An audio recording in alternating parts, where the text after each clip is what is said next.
రేపు యాదగిరిగుట్టకు సీఎం రేవంత్ రెడ్డి వెళ్లనున్నారు. పలు అభివృద్ధి పనులకు శంకుస్థాపన చేయనున్నారు. వేద పాఠశాల, నిత్య కళ్యాణ మండపం, ప్రధాన ఆలయ వాయువ్య దిశలో కొత్త మెట్ల మార్గం, కొండపైకి వెళ్లే మెట్ల మార్గానికి పైకప్పు, అలాగే దీక్షాపరుల భవన నిర్మాణాలకు సీఎం రేవంత్ రెడ్డి శంకుస్థాపన చేయనున్నారు. మొత్తం 100 కోట్ల రూపాయల అభివృద్ధి పనులకు శ్రీకారం చుట్టనున్నట్లు తెలుస్తోంది. ఈవో భవానీ శంకర్ ఈ వివరాలను తెలియజేశారు. ఈ కార్యక్రమంలో శంకర్ విజయేంద్ర సరస్వతి పర్యవేక్షణలో నిర్వహించనున్నారు.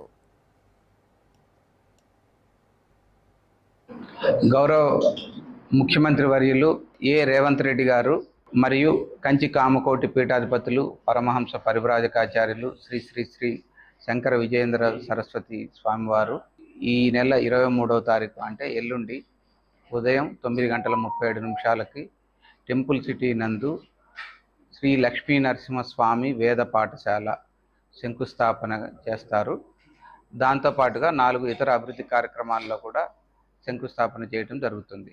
ఈ 4 అభివృద్ధి కార్యక్రమాలు ఏమిటంటే, ఒకటి స్వామివారి కళ్యాణ మండపం, రెండవది దీక్షాపరుల సదనం, మూడవది వైకుంఠ ద్వారం నుంచి పై వరకు గల మెట్లకి పైన కప్పు నిర్మించడం, నాలుగవది ఈ వాయువ్య దిశలో మాడ వీధులకి మెట్ల మార్గం నిర్మించడం.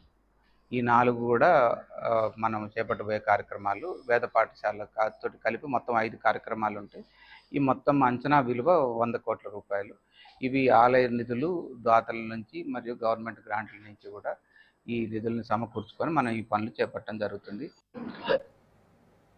ఇవి ఇప్పటివరకు అప్డేట్స్.